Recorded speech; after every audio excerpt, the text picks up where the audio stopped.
Pues el día de hoy traemos una charla con el doctor Brian Álvarez acerca de si de verdad necesitamos pedir pruebas de coagulación antes de una paracentesis o una toracentesis. Es una controversia que desarrollamos entre ambos con el fin de saber si sí o si no, o tal vez se debe individualizar pues estos escenarios en la práctica clínica. Entonces, el contexto es que la tradición oral en la medicina ha perpetuado durante muchas generaciones y es una forma de aprendizaje que se ha venido, digámoslo, transmitiendo históricamente. Sin embargo, pues también estos procedimientos han evolucionado. Pasamos de técnicas a ciegas o anatómicas a hacerlas de pronto ya guiadas por ultrasonido, que esto es una gran ventaja y es lo que más ofrece como la versatilidad o la seguridad en este contexto. Ahora bien, la toracentesis y la paracentesis se consideran de bajo riesgo, ¿sí? Procedimientos de bajo riesgo, ya lo habíamos hablado previamente en nuestra charla de los catéteres venosos centrales. ¿Qué implica ser de un bajo riesgo? ¿Sí? Y es decir, pues que tienen bajo riesgo de complicaciones, un bajo riesgo de sangrado. A lo largo del tiempo, pues la solicitud de estas pruebas de coagulación preprocedimiento es una práctica arraigada a que el especialista dice una cosa, el otro dice otra cosa, y la evaluación de la coagulación antes de intervenir quirúrgicamente a un paciente es un acto invasivo y lo que busca evaluarse con esto es si esta hemostasia está funcionando o no en este escenario. Sin embargo, como discutimos previamente, pues la hemostasia no es un estado estático, sino más bien podría comportarse como algo dinámico. Y esta tradición oral es la que conlleva que de pronto en estos escenarios hagamos un uso de estas pruebas de coagulación. ¿Por qué sí? Bueno, pues yo le voy a dar parte de la razón. ¿Por qué sí? Los valores extremos son los que hay que tener, digámoslo, con mayor detalle o en la mira para estos escenarios. ¿Por qué? El INR no es un valor lineal que predice sangrado. Eso debe quedar claro. Pues, hemos visto pacientes con INR en 8 y no sangran. Hemos visto pacientes con INR en 1, 1,5 y sangran. Y pueden sangrar bastante. Entonces, ¿qué pasa? Que estos valores extremos representan una falla sintética profunda o una coagulopatía, ¿sí? Y esto también es importante tenerlo en cuenta. Resulta que me puse a buscar en la literatura y hay un metaanálisis donde, pues, en relación con la toracentesis y la paracentesis, estos estudios desde 1991, que son estudios prospectivos y retrospectivos, con unas muestras bastante interesantes de pacientes, donde los INRs vean que incluso variaban desde 8.7, desde 0 perdón, desde 2 a 8.7 o desde 1 a 8.7 en algunos escenarios. Vean un rango de 0,9 a 8.7. Buscaron evaluar pues esas complicaciones. Y resulta pues que en estos escenarios, al considerarse tal vez un procedimiento de bajo riesgo, pues la complicación como tal de esto es baja y asociada al sangrado pues es en esta proporción. Entonces vemos que en los estudios prospectivos, incluso tal vez en la época de 1991, que no se utilizaba mucho la ecografía, que fue cuando empezó a coger pues más auge, vean que el porcentaje de sangrado en estos escenarios es relativamente bajo, ¿sí? Y el riesgo de sangrado mayor, que es ese sangrado que arriesga la vida, es cercano pues al 2.3%. Entonces, desde esa época, miren ese tamaño de muestra de pacientes, tenemos, digámoslo, una visión retrospectiva de que este pues, realmente es un procedimiento que no tiene complicaciones. Entonces, si nos ponemos a ver los parámetros o los umbrales de estos escenarios, resulta que las plaquetas, los INRs extremos y en algunos escenarios fibrinógenos tienen un comportamiento interesante. Entonces, en el parámetro hemostático, cuando evaluamos las plaquetas por debajo de 20.000, hay un riesgo aumentado de sangrado espontáneo y postprocedimiento, ¿sí? Pero más adelante les voy a decir tal vez en qué pacientes.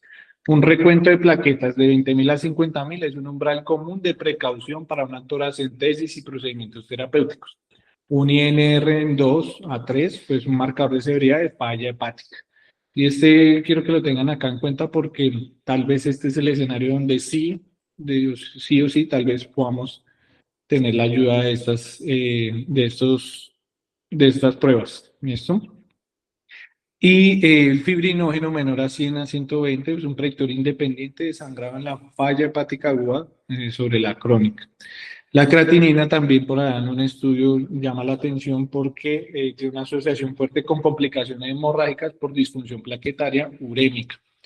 Entonces, pues sigue uno investigando en la literatura y empieza a ver la seguridad de la toracentesis y la paracentesis en pacientes que no se les ha corregido, digámoslo, estas pruebas de coagulación y el riesgo de sangrado. Entonces, en esta corte de pacientes donde fueron 183 sin riesgo de sangrado y 130 con riesgo de sangrado, pues no hubo diferencias estadísticamente significativas en cuanto a este evento, ¿sí? ¿Qué llama la atención? La proporción o la distribución de estos subtipos de riesgo de sangrado, donde en los porcentajes vemos que el INR mayor a 1.5, secundario a enfermedad hepática o terapia con warfarina, eh, o clopidogrel, perdón, o solo warfarina, tenían una proporción de sangrado un poquito más alta que los otros, a pesar de ser no estadísticamente significativa dentro de esta corte de esos 130 pacientes, el 34%, pues podría presentar ese sangrado. Ahora, muy bien, ahora hablamos de la función renal mayor a 1.5 o que reciben terapia de reemplazo renal. Estos pacientes también tienen una mayor proporción de sangrado comparando a la trombocitopenia, comparando al uso de tromboprofilaxis o heparinas de bajo peso molecular.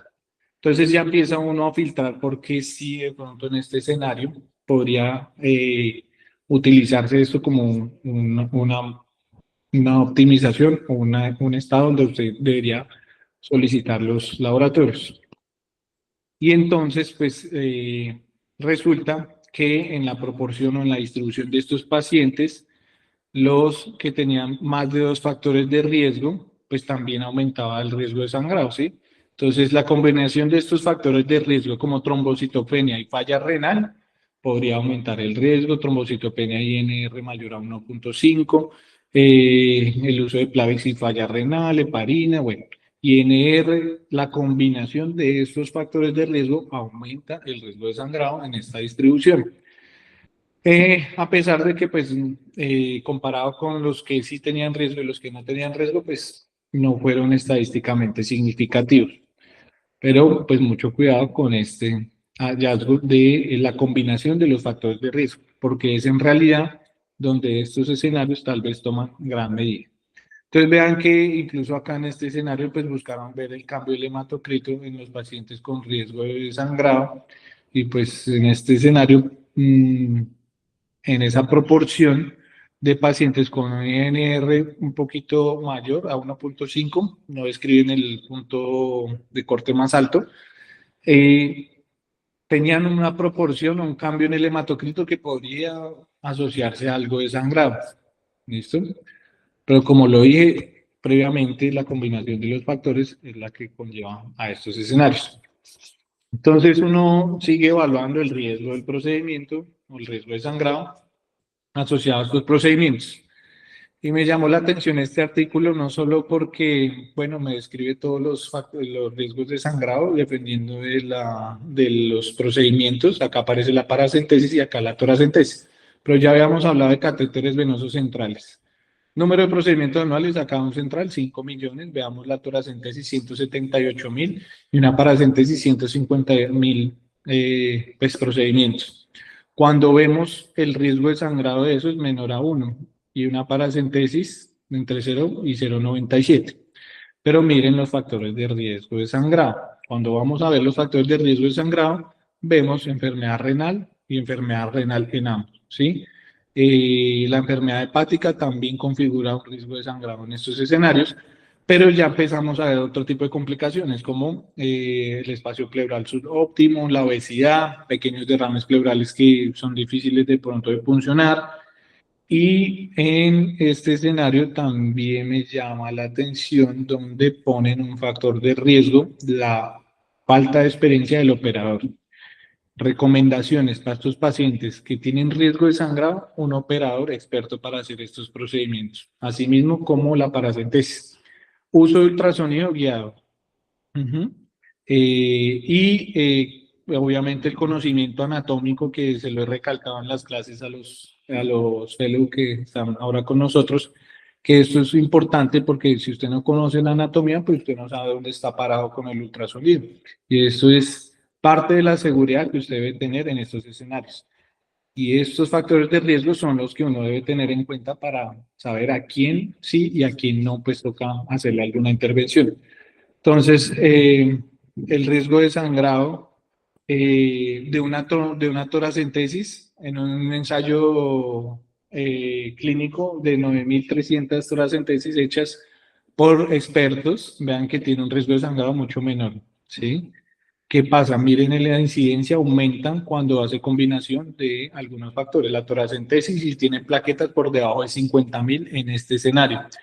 20% de las toracentesis con un IR entre 1,5 y 3, y un sangrado en el 0,3%. 3,2% de las toracentesis tenían un INR 3 mayor a 3,1 y un sangrado en realidad, pues, digámoslo que muy bajo. Otros estudios donde evaluaron la toracentesis en pacientes con INR mayor a 1,6 o plaquetas menor a 50.000, no fueron administrados productos, el riesgo de sangrado fue el 0,4, pero el incremento de la creatinina o la uremia aumentó el riesgo de sangrado en estos escenarios. Ahora, ¿qué nos dice la Sociedad Internacional de Radiología Intervencionista Periprocedimientos para los procedimientos que van a ser hechos por vía percutánea y tienen un riesgo de sangrado? Pues de acá mismo se consideran que tanto la toracentesis como la paracentesis son procedimientos de bajo riesgo. La seguridad de hacerlos con un INR menor a 3 en pacientes con warfarina y plaquetas mayores a 20.000, incluso bajan un poco el rango. Y veamos que las imágenes guiadas por ultrasonido en toracentesis y paracentesis pues configuran un riesgo también bajo. Entonces, el apoyo, los puntos de seguridad los empezamos a calcular con algunos parámetros de laboratorio y tanto la toracentesis y la paracentesis son de riesgo bajo. Entonces, en una revisión de este caso, 9.320 toracentesis, se observó que el riesgo de sangrado aumentaba significativamente en pacientes con creatinina superior o mayor a 6. Asimismo, en pacientes con cirrosis, la presencia de enfermedad renal se encontró en el 70% de los casos que presentaron complicaciones hemorrágicas tras una paracentesis, ¿sí? Ahora yo me pongo a pensar, ¿usted quién le va a hacer paracentesis? ¿Se lo va a hacer a todo el mundo o casi siempre uno termina haciéndoselo a esos pacientes que están con falla hepática, con cirrosis, con enfermedad renal crónica? Ahí va, ahí se los dejo en el tintero.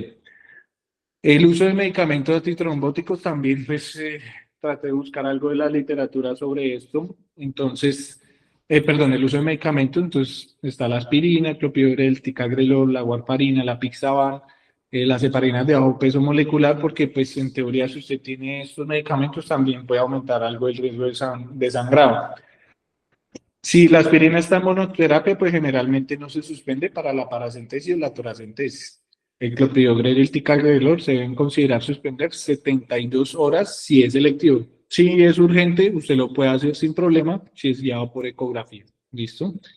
Si hay sangrado activo en este escenario, pues usted tiene que hacer la transfusión de plaquetas en el momento del sangrado. O sea, si usted está funcionando y empieza a ver el sangrado, pues tiene que activar seguramente la transfusión de plaquetas inmediatamente.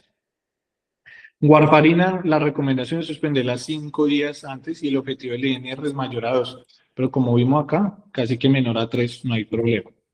En este caso, pues si se va a hacer de emergencia, que pues a veces de pronto el escenario emergente trae una concepción de la percepción como tal de esa urgencia, si eso va a resolver o no un problema específico en estos pacientes, pues uno debe pensar en vitamina K, plasma fresco congelado, complejo protombínico, para poder hacer algo de reversión. Cuando hablamos de apixaban y rivaroxaban, curioso que pues acá para un procedimiento de bajo riesgo, suspenderlo 24 a 48 horas antes, según función renal. ¿Listo? Eso también es importante tenerlo. Y pues para esto hay unos agentes de reversión específicos si llega a ser un sangrado mayor. O sea, estamos hablando de que esto que se va a necesitar es porque hay un sangrado mayor. Heparina de bajo peso molecular, suspender 12 horas antes, omitir la última dosis y esperar el metabolismo y considerar la protamina si es crítico. Pero vuelvo y digo, el margen de seguridad en estos escenarios se los ofrece a través del ultrasonido. Y las interpretaciones de los laboratorios deben hacerse con un pensamiento crítico en los escenarios adecuados. Veamos acá ya, digámoslo, los diferentes tipos de procedimientos asociados a paracentesis y toracentesis. Entonces, usted tiene una paracentesis diagnóstica, tiene un riesgo hemorrágico bajo. Una paracentesis evacuadora tiene un riesgo bajo a moderado. Una toracentesis tiene un riesgo moderado. Una inserción de tubo de tórax tiene un riesgo alto. Y una biopsia de pleura cerrada tiene un riesgo alto. La recomendación del laboratorio para una paracentesis diagnóstica es opcional si no hay factores de riesgo evidentes. ¿Sí? Ahora, si es una paracentesis evacuadora, recomendado guiar con reposición de albúmina y evaluar riesgo. Vuelvo y lo digo, bajo, digámoslo, el criterio clínico adecuado. Toracentesis dice que la recomendación del laboratorio es recomendada para el riesgo de laceración de la arteria intercostal. ¿Pero qué le ofrece la disminución del riesgo? Pues el ultrasonido. Inserciones de tubo de tórax también se pueden hacer por ultrasonido. Habíamos tenido una revisión de tema en este escenario, que también es interesante. Acá lo obligan, lo dicen que es mandatorio. Requiere corrección de la coagulopatía significativa. Y la biopsia pleural cerrada es mandatorio con un riesgo elevado de complicaciones vasculares. Y en estos escenarios, pues vean que es muy variable una paracentesis diagnóstica, una evacuadora, una toracentesis también, que puede llegar a ser diagnóstica en algunos puntos, disminuye más el riesgo a de pronto dejar un catéter ahí drenando. Entonces, ¿qué ha pasado de pronto acá en Colombia? Entonces, si el riesgo de sangrado es bajo, tal vez no hemos seleccionado bien los pacientes que de verdad necesitan este tipo de protocolo institucional, ¿sí? Yo lo interpreto como más como seguridad, que lo hacen para todos, pero es que en realidad no lo necesitan todos, lo necesitan algunos pacientes en los cuales debamos verificar un hemograma completo, unos tiempos de coagulación, una función renal. Obviamente esos pacientes que se les va a hacer estos procedimientos y el por qué sí, son esos pacientes con una cirrosis hepática, una falla hepática y una enfermedad renal crónica agudizada o crónica que pueda requerir pues esta o mantengan una función renal elevada. ¿Por qué? Porque en estos escenarios, como se lo mostré en los estudios, tal vez ahí es donde mayor riesgo de sangrado hay. Y sin embargo, pues no sigue siendo un riesgo de sangrado muy elevado, pero de que está, está. Y entonces, esos protocolos institucionales buscan es salvaguardar tal vez ese tipo de situaciones, pero no se ha seleccionado muy bien los pacientes.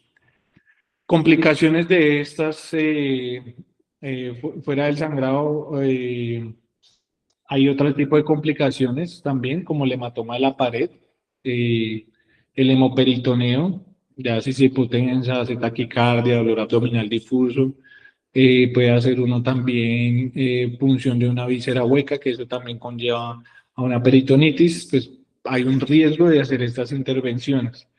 El hemotórax también puede estar asociado y lo vimos en un caso que presentamos en el ICONIC también, donde pues un paciente que llegó con una sospecha de un tromboembolismo pulmonar acá a la institución, con un antecedente oncológico, pues lo que tenía era un hemotórax masivo postpunción.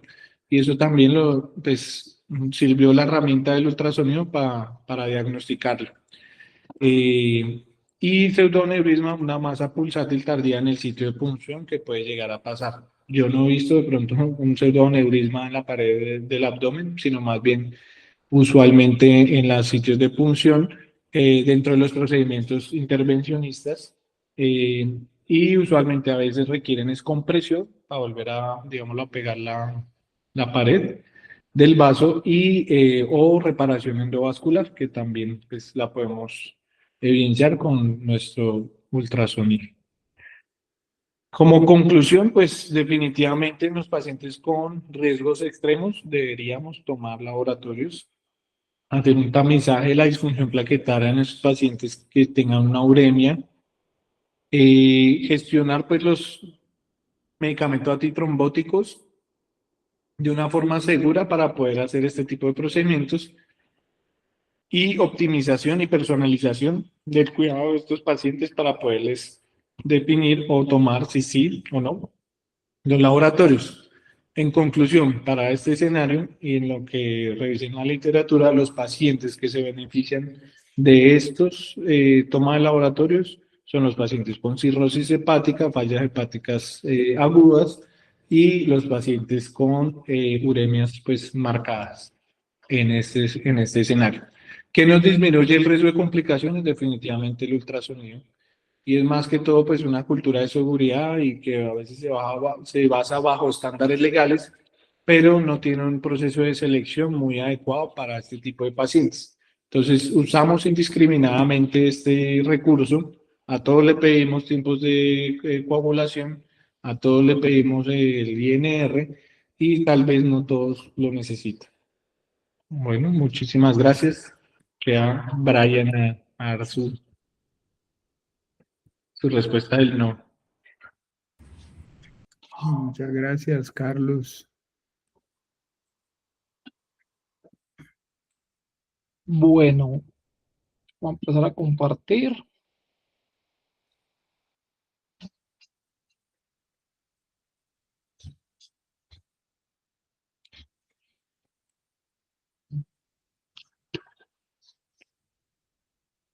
Me dicen, por favor, si ven la pantalla. Todavía no estás compartiendo. Vale, yo entonces la... Ah, es que se desconectó.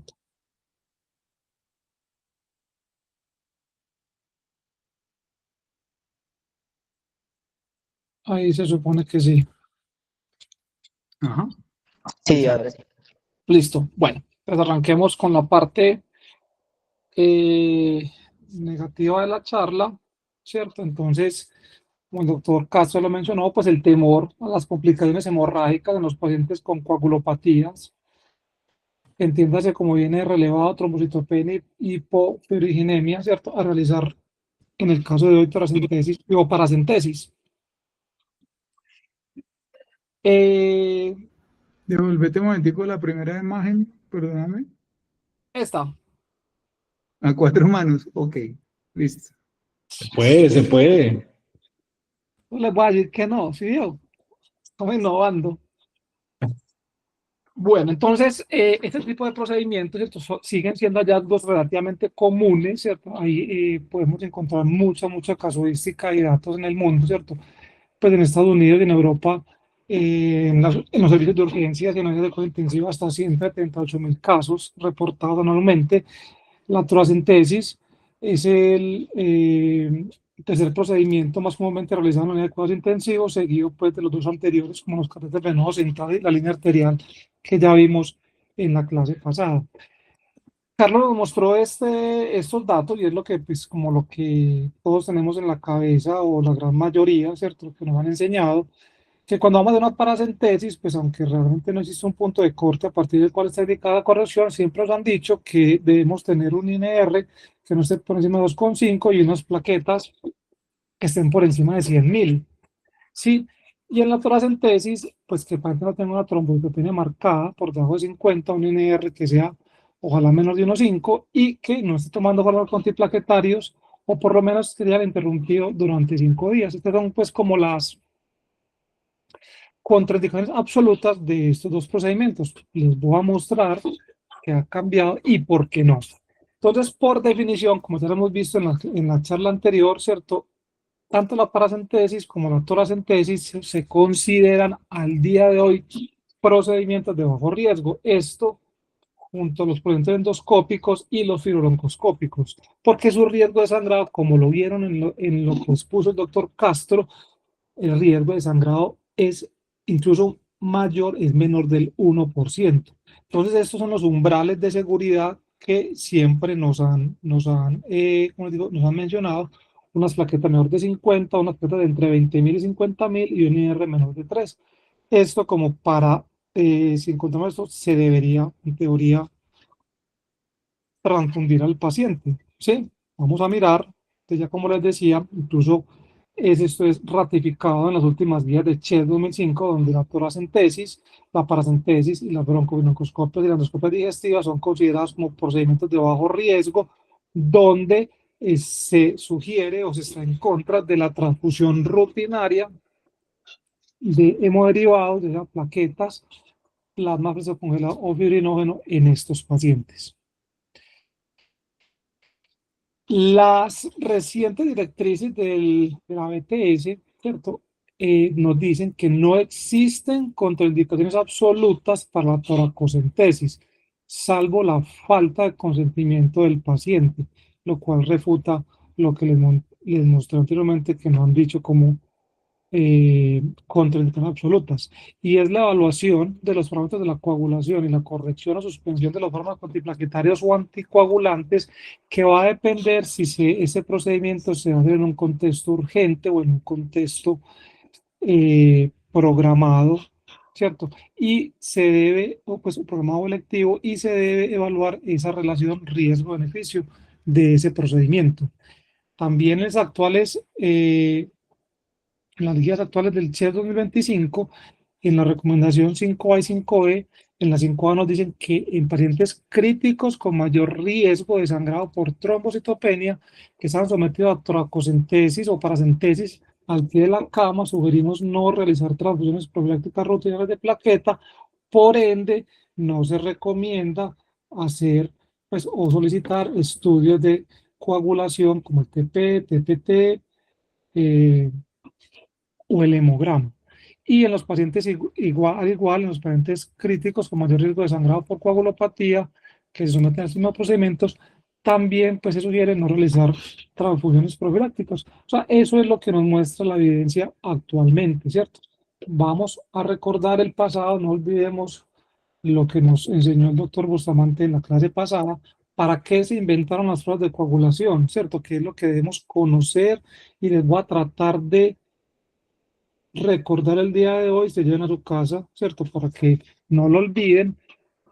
Pues entonces esto se hizo era para ver por qué los pacientes sangraban, ¿cierto? Porque estaban sangrando, no que vayan a sangrar. Y miren que cuando ustedes miran estas indicaciones, en ninguna de ellas está los pacientes que se les vaya a hacer algún procedimiento, bien sea toracocentesis o paracentesis. El problema realmente no es ni del laboratorio ni es del ecógrafo, ¿sí? Les vamos a algunas evidencias que a ese momento y voy a ir llevando la charla con 20 mensajes. ¿Por qué no se deben pedir pruebas de coagulación o por qué no se deben transfundir a los pacientes cuando vamos a realizar estos dos procedimientos? Entonces, miren este estudio de los americanos de por allá del 2008, donde se mostraba que había una seguridad, ¿cierto? La toracocentesis guiada por ultrasonido en los pacientes que tenían parámetros de coagulación alterados. Entonces, es un estudio donde ellos recogieron pues donde evaluaron 1.009, pues eran 773 pacientes, 1.009 procedimientos y los dividían, ¿cierto? En los que se hacían, a los que a la mitad, pues los dividían en dos grupos, grupo 1 y grupo 2. El grupo 1 le hacían sin transfusión, el grupo 2 los transfundían antes del procedimiento. Y miren qué curioso, se presentaron apenas 4 complicaciones y esas complicaciones se dieron fue en el grupo que transfundieron, ¿sí? Si miramos ese grupo de pacientes, ¿cierto? Todos tenían un nivel de plaqueta menor de 50.000, tenían un INR mayor de 1,6, ¿cierto? Y todo esto fue estadísticamente significativo, donde se muestra pues que realmente no había necesidad de solicitar pues exámenes preclínicos o transfusión a esos pacientes.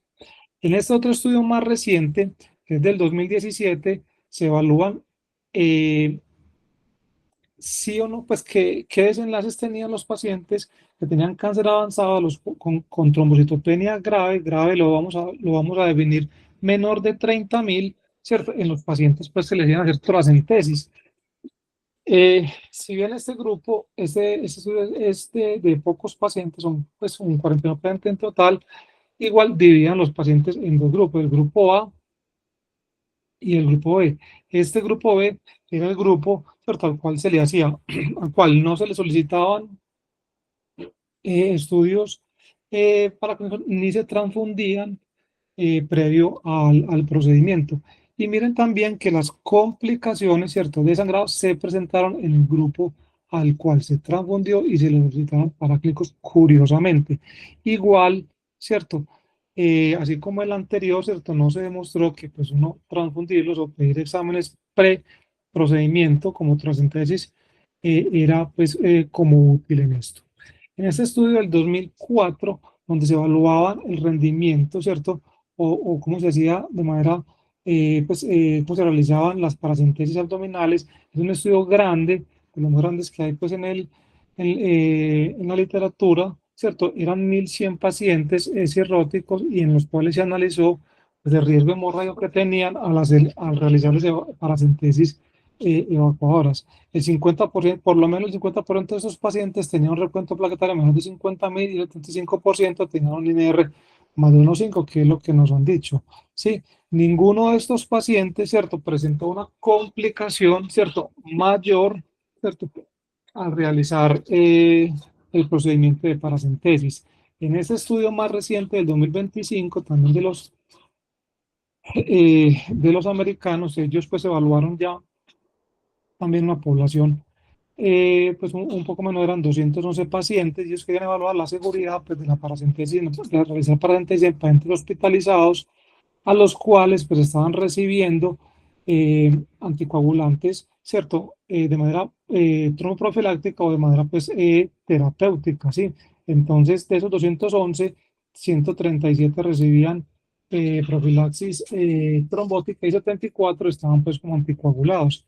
A ambos se les hicieron las paracentesis sin suspender los medicamentos y miremos las complicaciones que tuvieron. Miren que, y ese estudio es interesante porque dividen los procedimientos en cada una de las especialidades: medicina interna, radiología, medicina de emergencias y anestesia. Y miremos que curiosamente, ¿cierto?, son los emergenciólogos, ¿cierto?, que probablemente, ¿cierto?, hacen los procedimientos con ecografía, ultrasonido, son los que tienen tuvieron menores tasas de complicaciones, ¿cierto?, durante el procedimiento y menor sangrado relacionado al procedimiento.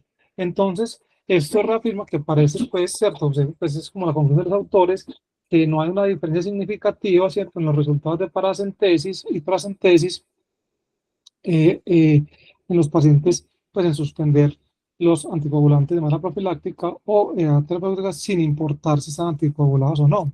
Entonces, les voy a mostrar acá en 20, pues, como mensaje de eso, por qué no debemos solicitar laboratorios pre a estos exámenes. Recordemos entonces que la hemostasia en la cirrosis no es deficiente, ¿cierto?, sino que hay un mecanismo de rebalanceo. Estos pacientes, si bien, ¿cierto?, los factores procoagulantes como el 2, el 5, el 7, el 9, el 10, ¿cierto?, van a disminuir. Hay proteínas, son los anticoagulantes como la proteína C10 y la antitrombina, que van a disminuir también. Y hay un aumento del factor de von Willebrand, lo que hace, ¿cierto?, que se hace un balanceo y que estos pacientes pues no tengan un sangrado mayor en sus procedimientos, ¿sí? Además, ¿cierto?, que la solicitud de TP, pues INR, es simplemente porque no evalúa de manera adecuada la cascada pues, de población que se está evaluando.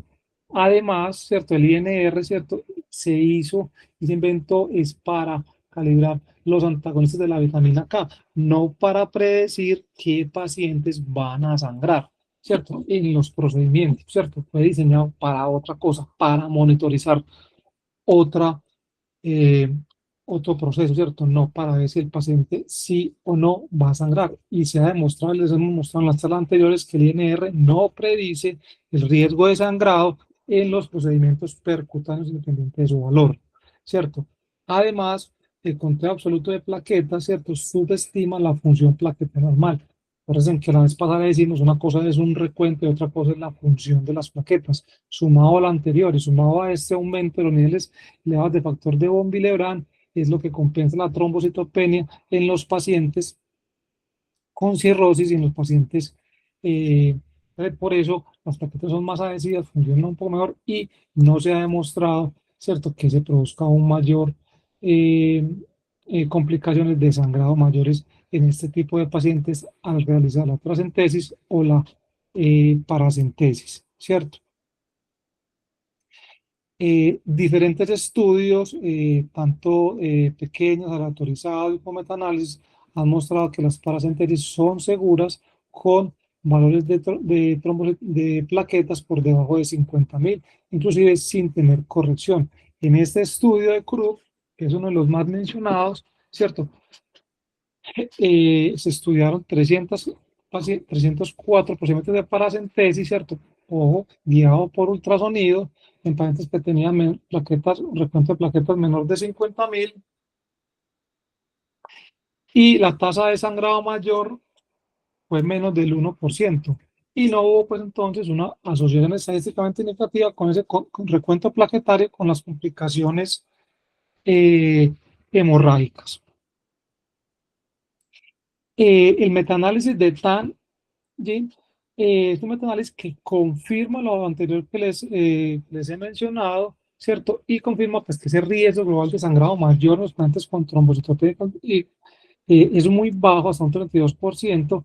En esta revisión, este metaanálisis, en el pool de pacientes son más de 10.000 procedimientos donde muestran que el sangrado clínicamente significativo en este tipo de procedimientos es extremadamente raro, 1 en 300, independiente del tipo de coagulopatía que tiene el paciente, ¿cierto? Y vemos que inclusive, pues, los intervalos son estrechos, ¿cierto? Entonces es un metaanálisis, pues, que fue como bien hecho, y como vemos acá, ¿cierto? La y cuadrada, ¿cierto? Y la cuadrada, pues, son aceptables. La ausencia de asociación entre el INR y las plaquetas normales y complicaciones torácicas está demostrado. Patel también en su revisión, ¿cierto?, donde incluyó, donde recopiló 1.076 pacientes de paracentesis guiadas por ultrasonido, ¿cierto? La tasa de complicaciones cuando estas se realizaban con ultrasonido es del 0%, ¿cierto? Inclusive en esos pacientes, los pacientes tenían un IR mayor de 3 y un recuento de plaquetas menor de 25, ¿cierto? Y no se observaron eventos hemorrágicos mayores, lo cual refuta los datos que nos mostró el doctor Castro. Hider también, este estudio más reciente en el 2013, donde evaluó tracentesis realizadas por ultrasonido en pacientes, pues, con parámetros de coagulación anormales, ¿cierto? Comparaba al grupo a los cuales se le hizo transfusión de plaquetas y al grupo que no se le hizo, ¿cierto? Y nuevamente el grupo que no se transfundió, 0 complicaciones, y al grupo que fue transfundido tuvo 1.32 complicaciones relacionadas al procedimiento y a la transfusión de hemoderivados. Gotardi también evalúa el riesgo de complicaciones, ¿cierto?, después de la paracentesis en pacientes cirróticos, y evaluó ese punto o ese valor de INR, es decir, mayor de 1.5 o mayor de 3, y inclusive ninguno de los dos valores se correlaciona con complicaciones hemorrágicas, ¿cierto? Una vez más, ¿cierto?, otro autor, después de múltiples estudios, demuestra que realizar una paracentesis con un INR elevado, ¿cierto?, no aumenta el riesgo de hemoperitoneo o hematoma de pared, siempre y cuando se haga guiado bajo ultrasonido, ¿cierto? Un 0% de tasas de complicaciones, inclusive con INRs elevados. En los pacientes oncológicos se ha demostrado, ya lo vimos en la charla pasada, donde la trombocitopenia, pues, como el punto de corte actual es por lo menos menor de 30.000, inclusive 10.000 en pacientes críticos, ¿cierto? donde se ha demostrado que no altera las complicaciones y que el uso de la ecografía pues, mejora la seguridad significativamente y que no se registran episodios pues, de sangrado en pacientes con trombocitopenia severa cuando se utiliza el ultrasonido. En un estudio más reciente, ¿cierto? FON, ¿cierto? Evalúa, ¿cierto? Esas toracentesis y las toracostomías en pacientes con coagulopatías no corregidas y encuentra, pues ella hace un metaanálisis y una revisión analítica de 18 estudios donde encuentra que la mortalidad de sangrado mayor del 0% en pacientes, ¿cierto? Cuando estos procedimientos, a pesar de que tengan alteraciones de los tiempos de coagulación como el TP y el INR, y el TPT y trombocitopenia no presentan pues, complicaciones o mortalidades mayores. Cada vez más uno encuentra, ¿cierto?, que desde el servicio de urgencias en diferentes hospitales de manera electiva los procedimientos, las pruebas de coagulación preprocedimiento son necesarias en la realización de paracentesis en los servicios de emergencias. Acá LIN, ¿cierto?, una serie de 410 pacientes de paracentesis de emergencia o en el servicio de urgencias evaluaron las complicaciones de sangrado y demostraron que estas fueron raras y que no tuvieron relación con el INR o las plaquetas basales a pesar de los extremos, ¿cierto? Y esto pues viene en correlación y de acuerdo con los estudios anteriores, ya se demostró que viene desde 2004, entonces si sumamos 2004 a 2021-25, que son casi 20 años donde diferentes autores nos muestran pues que las fases de coagulación preprocedimientos son necesarias para realizar este tipo de procedimientos, ¿sí? Además, pues que los datos demuestran que se debe evitar pues, las transfusiones innecesarias, que es el objetivo. Una premisa que debemos hacer que es mejor, ¿cierto?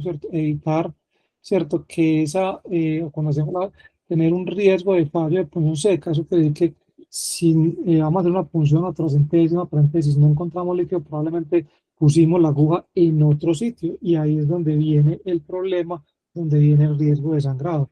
Entonces, por eso les digo que el uso del ultrasonido mitiga el riesgo de sangrado como el riesgo de no obtener líquido y evita pues esa preocupación clínica de centrarse pues en la corrección de los tiempos de coagulación, ¿cierto? Ya como para ir finalizando, ¿cierto? En las diferentes revisiones, ¿cierto? Hay que recordar pues el principio de premium non nocere, ¿cierto? Donde, ¿cierto? La transfusión de hemoderivados aumenta la presión portal, esto aumenta el riesgo de sangrado variceal, esto da mayor sobrecarga circulatoria, produciendo pues eh, congestión venosa sistémica nos ayuda también, pues nos promueve la lesión pulmonar aguda, ¿cierto? Asociada pues a las transfusiones centrales y aumenta el riesgo pues de infecciones. Además, está demostrado pues que existe actualmente pues una utilidad el uso de plasma fresco congelado para corregir el NR. A veces hemos mostrado con diferentes estudios que pues, esto no tiene ninguna utilidad y además pues que se requieren grandes volúmenes de plasma fresco congelado para la corrección pues, de este valor y esto pues agrega pues un peligro o un riesgo mayor para nuestros pacientes, ¿sí? Pues la corrección rutinaria entonces va, además que la corrección o esa promesa de corrección de transfusiones va a generar retrasos diagnósticos y terapéuticos en nuestros pacientes, lo que retrasa pues, las intervenciones como la paracentesis y la paracentesis, pues que les he mostrado que son seguras, ¿cierto? Y que tienen pues un riesgo de sangrado, de complicaciones mucho menores. Además, que disminuimos unos costos importantes, ¿cierto? En el uso pues de hemoderivados que no son pues nada eh, eh, baratos. Las diferentes guías, ¿cierto? Como las guías sí, de la Sociedad de Radiología Intervencionista, como las guías de hepatología, ¿cierto?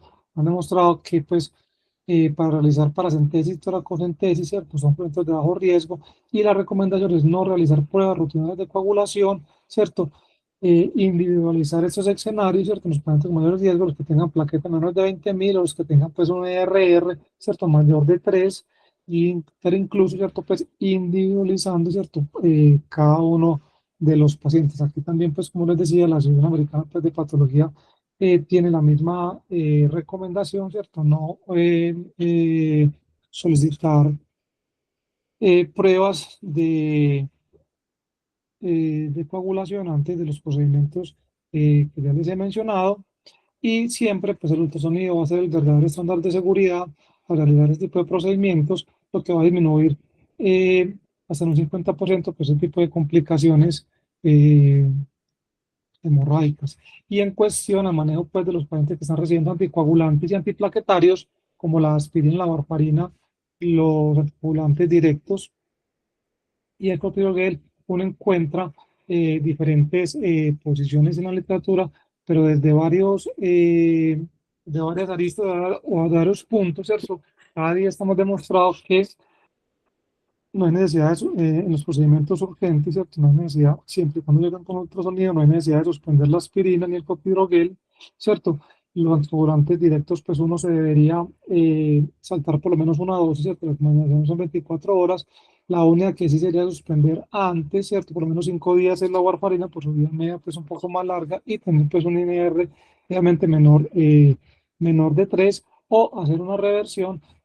Pues, no es el objetivo pues, de esta charla, si se va a hacer pues con hemoderivados, ¿cierto? De la sangre o con complejo concentrado pues protombínico, pues es como otro punto, pero probablemente sea a favor de este segundo.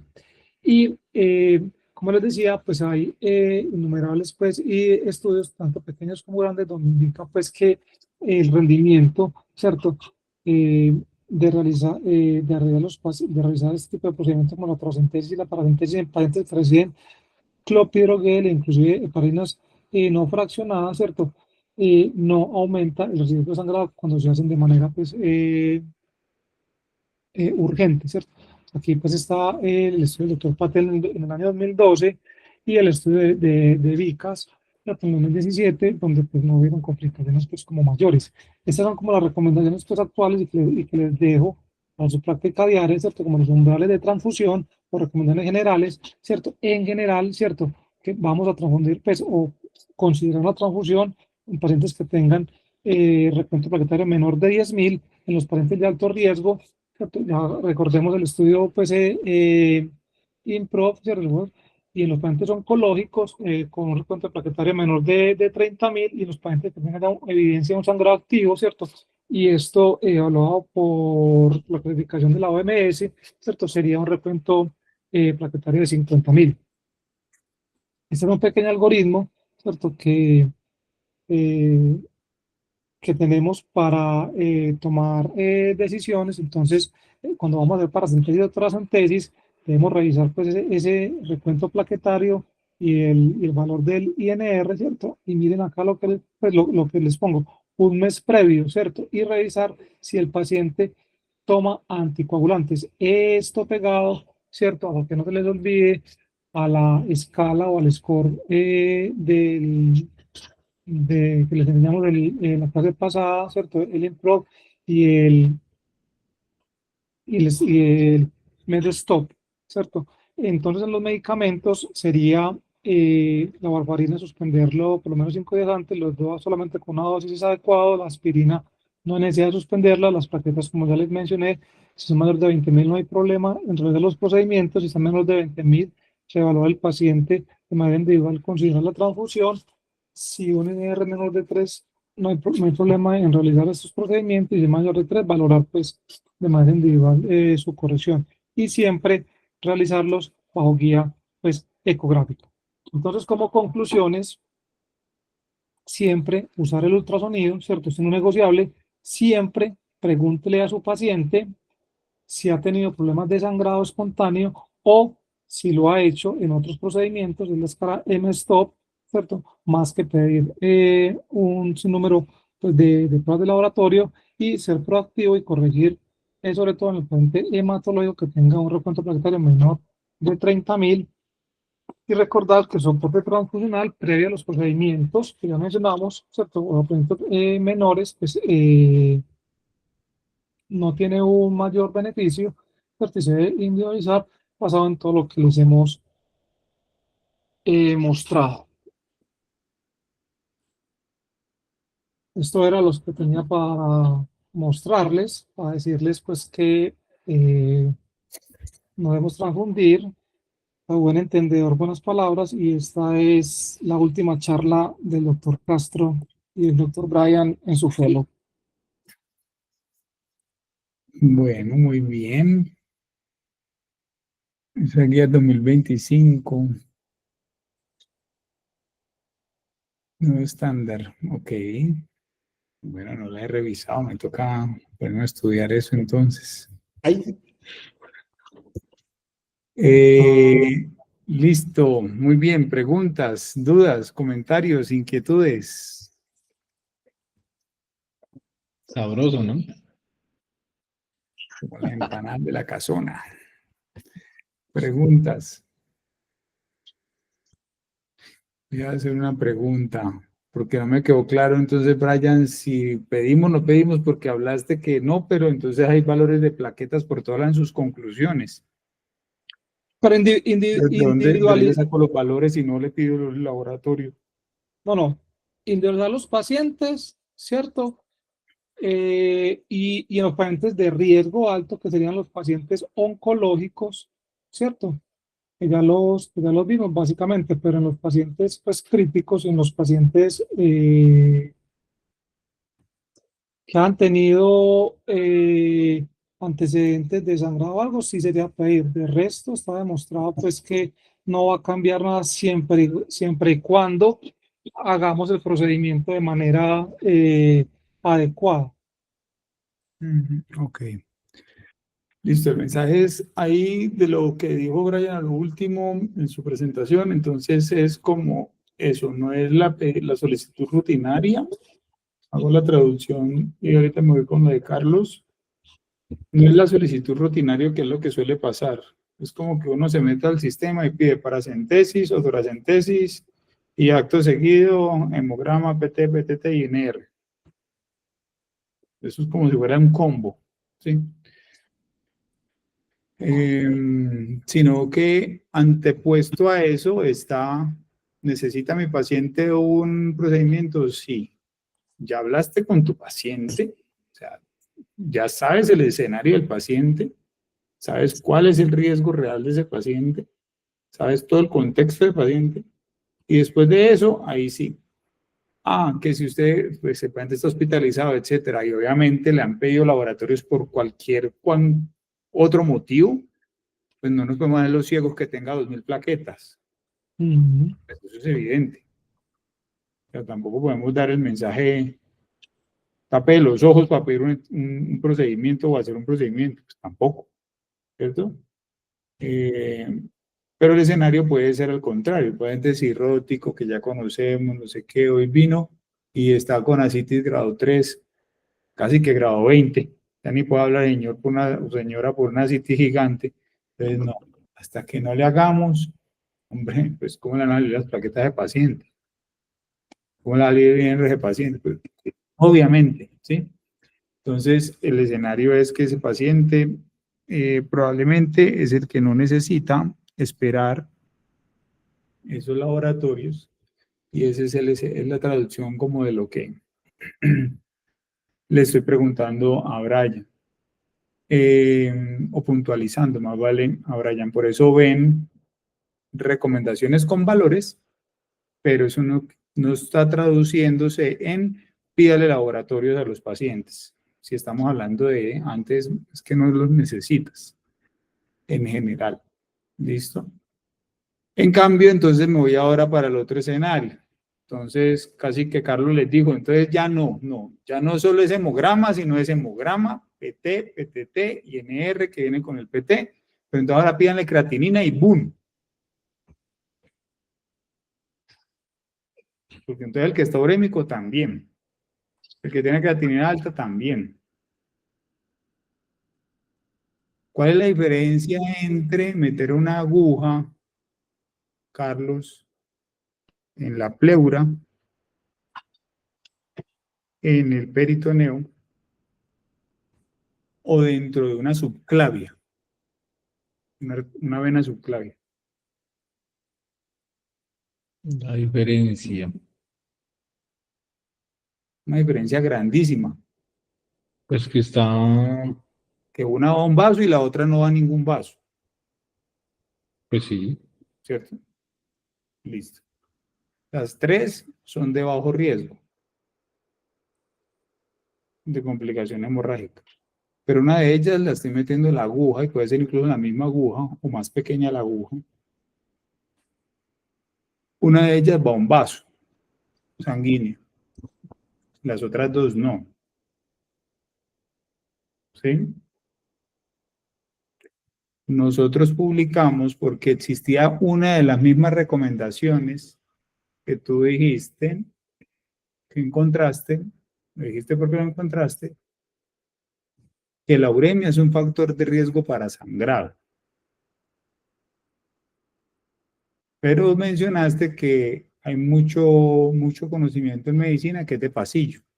Ujú. Entonces nosotros hicimos justamente ese estudio. Entonces cogimos una cohorte grande de pacientes, 260 si mal no me acuerdo ya, y miramos qué había pasado cuando les metimos catéteres, que son 6 French, 7 French o incluso 14 French, que son los catéteres de diálisis.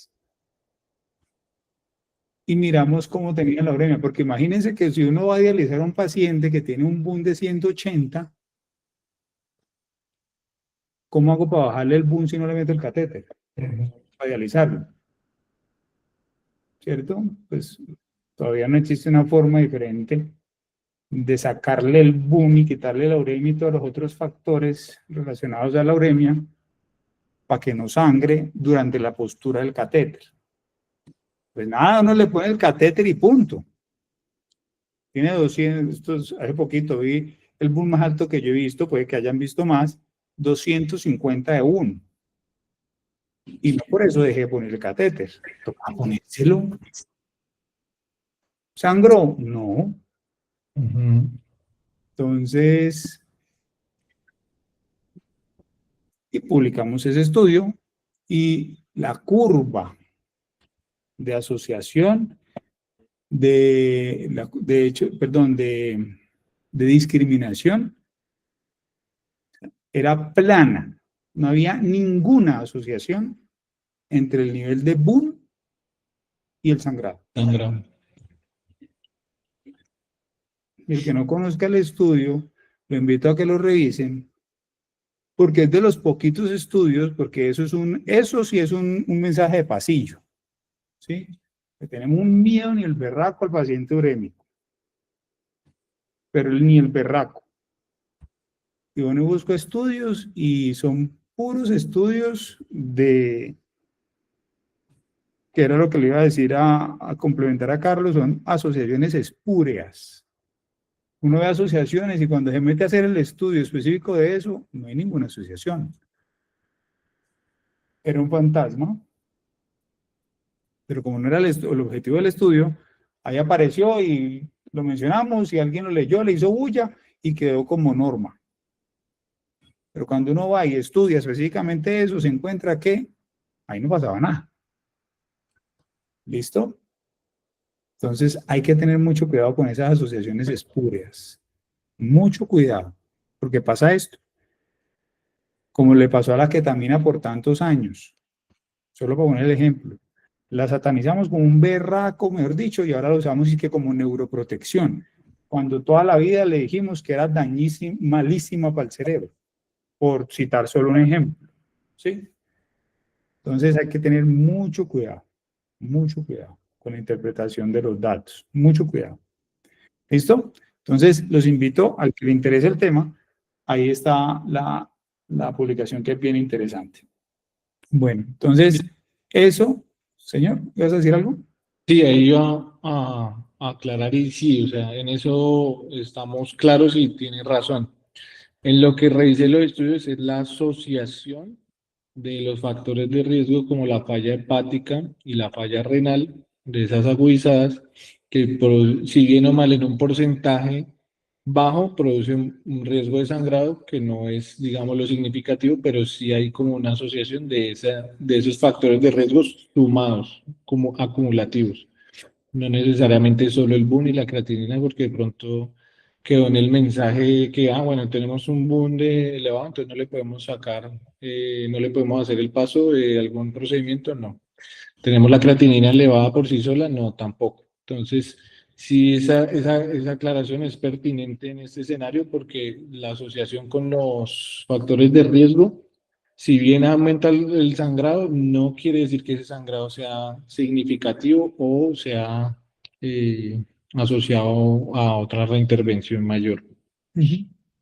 Exacto, entonces pasan cosas como, por ejemplo, y ya para explicar esta imagen que tengo acá puesta en pantalla, y es, alguna vez me pasó, paciente con rivaroxaban, ¿sí? Entonces, alguien la canceló, un procedimiento, una toracentesis, una paracentesis. No, pero es que está gordísimo y toca hacerla. Y yo, pues sí, toca hacerla.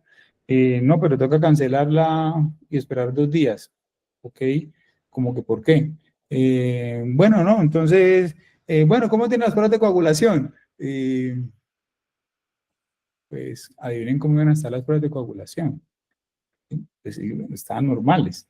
Y por ningún motivo nunca preguntaron, ahí sí, cómo está la creatinina. Por ejemplo, esas toca es mirar cómo está la creatinina del paciente para ver cuánto tiempo realmente te toca pensar en suspender el anticoagulante antes de si realmente ese paciente necesita o no definir suspendérselo antes del procedimiento.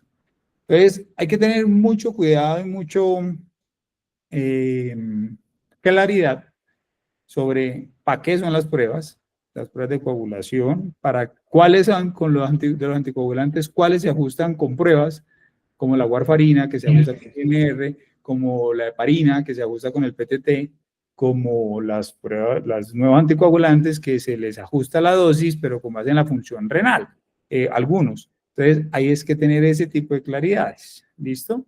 Entonces, eso para que también lo tengan en cuenta. Entonces, hay detalles que toca tener presentes, como también este que les voy a mostrar. Entonces, miren que terminamos otra vez en el mismo punto de la vez pasada. La precisión del procedimiento. ¿Listo? Y por eso pregunté ahorita, venga, ¿cuál es la diferencia entre meter una aguja en la pleura, meter una aguja en el peritoneo y meter una aguja en una vena grande? Pues finalmente le estoy usando la aguja, con la aguja estoy usando el vaso directamente en una subclavia o en una yugular o en una femoral. Estoy usando directamente el vaso, ¿sí? En cambio, las otras dos no estoy usando ningún vaso, ¿sí?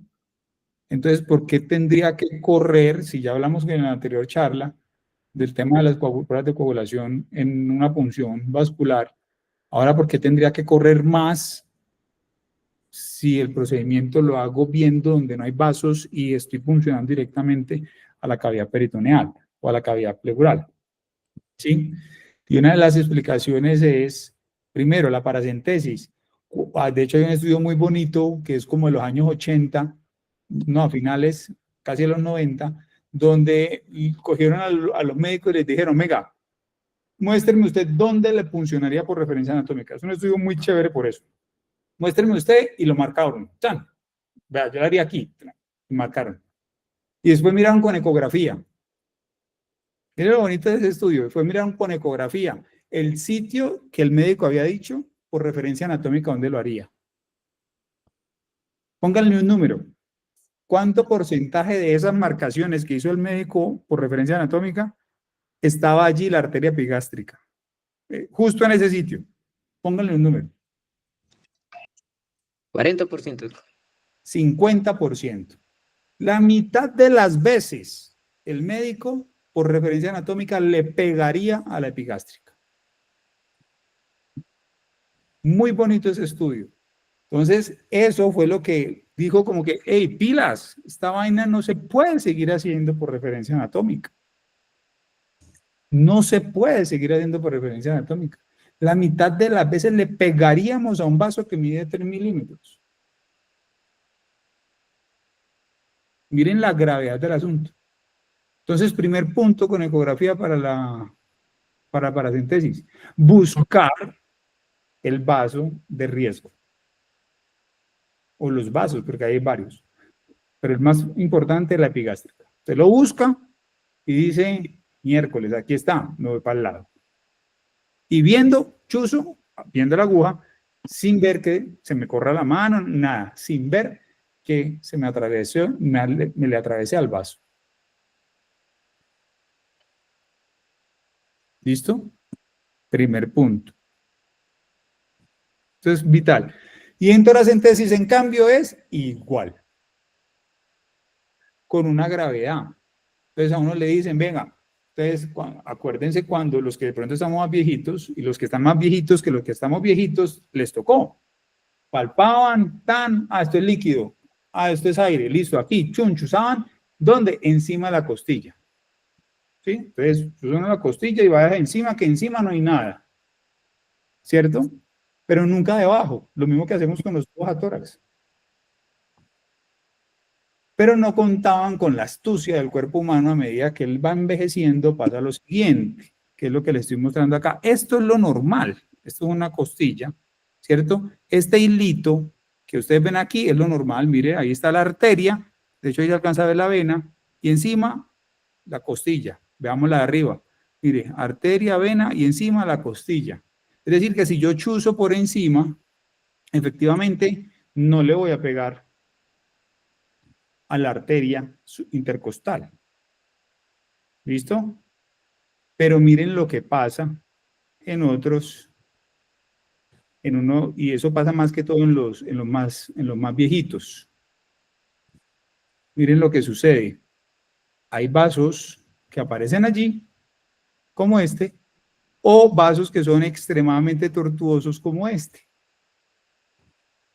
Vaya por encima de la costilla que ahí no le pega nada. Te fuiste por el medio de las dos costillas y ¡plan! Justo le pegaste en esa tortuosidad.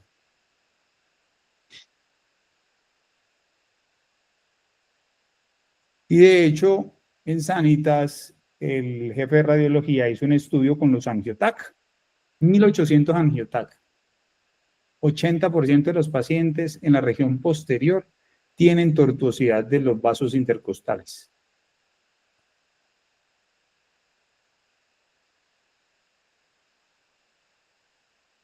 También se los he dicho a los fellows, la anatomía normal no es tan normal como nos dicen.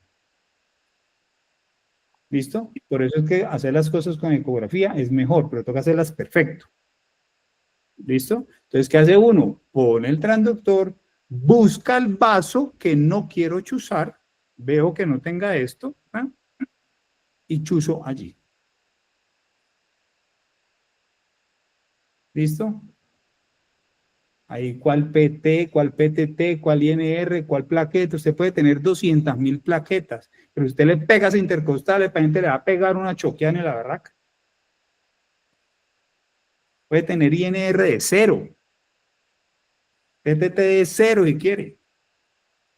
Usted le pega a intercostal, no hay nada que hacer. Tiene que llamar a un radiólogo o amigo intervencionista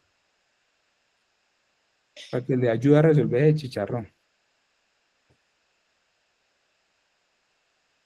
¿Listo? Entonces, listo, sí, muy chévere. 400.000 plaquetas y todo perfecto. Hasta creatinina en 0.5 y un boom de 20, si quieren. Pegue la intercostal para que vean. Entonces, el éxito de esto no está en el valor de esas pruebas. Hay una diapositiva muy buena que presentó Brian ahí de ¿para qué? Lo que les mencioné en la clase anterior. ¿Para qué fue que se diseñaron las pruebas? ¿Para qué es que sirven? No sirven para no pegarle a la intercostal. No sirven para no pegarle a la epigástrica. ¿Cierto? Ahí no decía eso.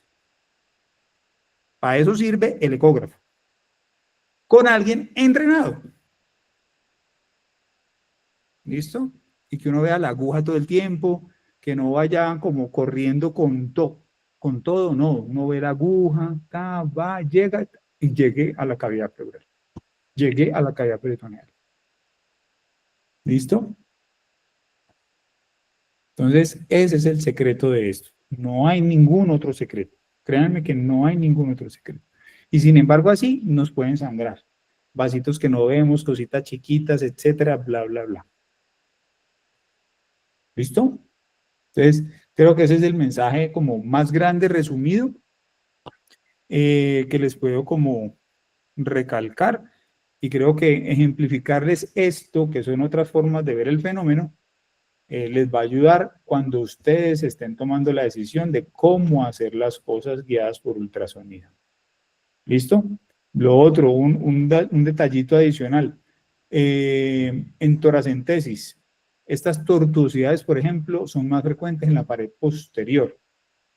En la pared lateral son menos frecuentes. O sea, es más consistente que en efecto esté debajo de la costilla el vaso y no que esté así de tortuoso. Es más consistente eso en la parte lateral. Entonces, tratar de puncionar los pacientes en la porción lateral, más que en la porción posterior, porque se pueden llevar la sorpresita de un vasito así. Y este caso, por ejemplo, no se pidió por nada de eso. Es una angiota cualquiera que acabé de coger aquí mientras los escuchaba en la charla. Y vean.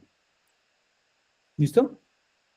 Entonces, eso les quería como complementar o dejar ahí dentro de la conferencia, de las dos conferencias de los muchachos que claramente nos han dejado como explícito el tema relacionado. Preguntas, comentarios adicionales para el cierre, muchachos. Ahí veo una pregunta en el chat, es ¿Sí? interesante también. Pues de pronto no está muy relacionada con el tema, pero puede generar una controversia. Dice, ¿recomiendan sobre el paso de un catéter venoso central o línea arterial o la recomendación en paciente post-trombolisis inmediata o durante la infusión? Y si no, ¿se recomienda en cuánto tiempo se podría utilizar? Listo, yo les recomendaría lo contrario, ¿sí? Prepárense para cuando ustedes van a hacer ese tipo de cosas. Cuando ustedes están en un escenario agudo o emergente, tomarse 3 segundos más para planear bien las cosas, creo que puede ser una alternativa mejor que después de estar corriendo. Eso es una situación muy frecuente, es muy frecuente. Entonces, primer paso, si usted se puede anticipar a ese escenario, anticípese. ¿Listo? Anticípese, es mejor. ¿Ok? Segundo, el paso siguiente es, ¿cuál es la vida media del medicamento que estás usando? Ese es importante. ¿Cuál es la vida media del medicamento que estás usando? Entonces, ustedes saben que el RTPA es 60 minutos, perfecto. Aguántese, papá. Si no quieres tener problemas, pero porque ahí estás ya en un escenario completamente diferente. Ahí sí defibrinaste el paciente, defibrinogenaste el paciente, y ese ya es un escenario completamente distinto. ¿Sí? Ese es un escenario completamente distinto. Pero ahí sí, lo ideal es que quien abordó el paciente proyecte qué es lo que va a hacer. Y no ponga a correr al resto en este tipo de escenarios. Nos pasa, se los digo aquí en radiología intervencionista, nos pasa con alguna frecuencia eso y nos llaman a nosotros de la UCI para resolver esto, ¿sí? Y la pregunta que le hacemos es, ¿el paciente puede esperar hasta que pase la vida media del medicamento? La mayoría de veces ha sido, pues sí, tiene norepi por una vena periférica. Ok, puede seguir con esa norepi por esa vena periférica por el momento. Pues yo creo que sí, doctor. Ok, entonces esperamos y ahorita en media hora subimos. ¿Sí? Entonces, es evaluar como ese riesgo, porque es un escenario absolutamente distinto. Y lo otro ahí es importante, porque yo ya lo he hecho y lo hago así a veces post-trombolisis, 2 horas, lo que dice el doctor Bustamante es claro, el tiempo de vida media es entre 2 a 72, entre 60 minutos a 72 minutos. Después de ese tiempo tiene usted también un margen de seguridad de poderlo hacer y adicionalmente hacerlo con ecografía. ¿Por qué? Porque pues eso le aumenta la seguridad del procedimiento. Eso también juega a favor de hacer ese procedimiento si lo llegara a necesitar, pero como dice el doctor Bustamante, eso es planificación y hacerlo, digámoslo, de la forma más adecuada posible. Es una complicación de esos casos, también me ha tocado un par de ellos, por ejemplo, no, que pongámoslo en línea media, también pasó. tan, hizo un compartimiento en el brazo. ¿Sí? Entonces, es un escenario complejo, realmente es un escenario complejo. Y creo que la anticipación puede ser una mejor alternativa. ¿Listo? Controversia, ¿verdad? Tarea. Muy bien. Preguntas, comentarios, muchachos. Bueno, veo que se han ido resolviendo las cositas. Muchísimas gracias, muchachos. Y pues, bueno, jóvenes, muy bien. Excelente trabajo, Brian y Carlos. Muchas gracias. Bueno, todo bien. Muchas gracias, una feliz tarde, hasta luego. Pórtense bien, chao. Muchas gracias. Llenen la asistencia, por favor. Muchas gracias. Bueno.